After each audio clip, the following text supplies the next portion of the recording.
Hey everyone, welcome back to the channel. Today we're diving into a topic that's been buzzing with activity and discussion lately, the Third Temple in Jerusalem. For centuries, the idea of rebuilding the temple has been a profound hope for many, and recent events have brought this ancient prophecy into the modern spotlight. Let's take a closer look at what's been happening, separating the facts from the speculation, and exploring what it all might mean. First, let's talk about something you may have heard of: the red heifers. In ancient tradition, a red heifer was required for a specific purification ceremony. Recently, a group in Israel imported several red heifers from Texas. This has been a significant event for those who believe it's a necessary step before any new temple service could be established. These animals are being raised under special conditions, and their development is closely watched. The search for a perfect red heifer has been going on for decades, so for many, their arrival in Israel feels like a major piece of a puzzle falling into place. This isn't a secret. It has been reported in various news outlets and is a point of great interest for religious communities around the world. Now, where would a new temple be built?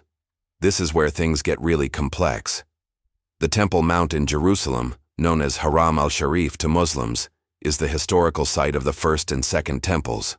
Today, it's home to the Dome of the Rock and Al-Aqsa Mosque, some of the holiest sites in Islam. This location is one of the most sensitive and revered religious sites on earth, and its administration is a delicate matter. Any change to the status quo on the Temple Mount is a matter of international concern, and has historically led to major conflicts. The idea of building a new temple there is, therefore, incredibly complicated, involving deep religious, political, and historical sensitivities. Alongside the preparations with the red heifers, there are organizations dedicated to preparing for a future temple. For years, groups like the Temple Institute have been meticulously recreating sacred vessels, priestly garments, and other items described in ancient texts.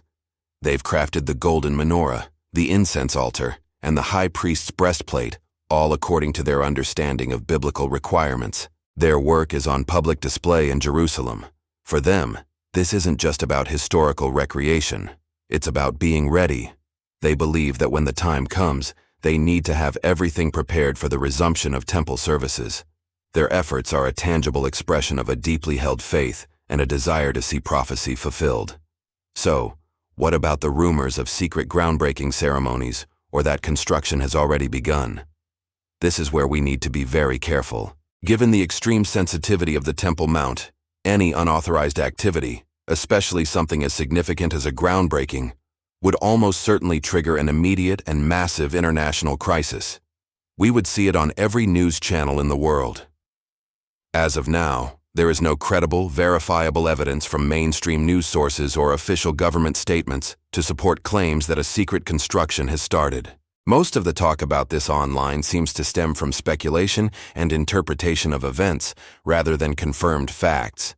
It's easy for excitement and anticipation to fuel rumors, especially in the age of social media, but it's crucial to stick to what can be verified.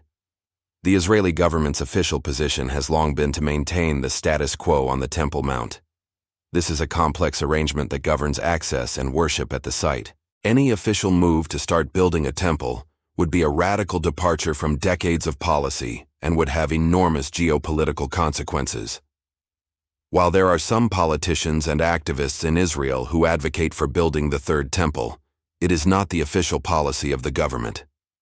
So, claims that the government is secretly hiding a construction project are not supported by the available evidence and run contrary to the political realities on the ground. Now, let's connect this to biblical prophecy.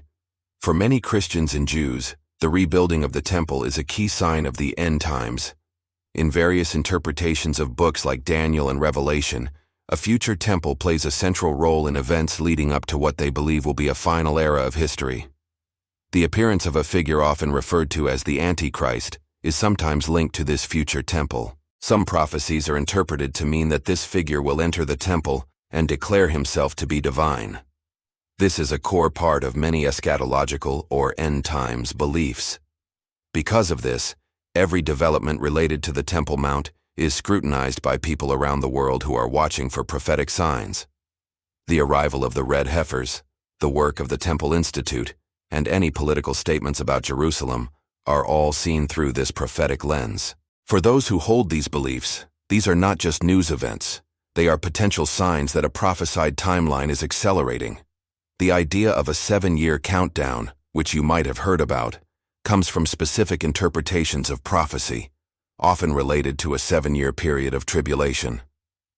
The belief is that certain events, like a peace treaty or a development related to the temple, could trigger the start of this final 7-year period. However, it's important to recognize that there are many different interpretations of these prophecies. Not everyone agrees on the timing, the sequence of events, or even what the prophecies mean. Some believe the Sao Temple, spoken of in prophecy, is not a physical building but a spiritual one, referring to the community of believers. Others believe a temple will be built, but disagree on when or how.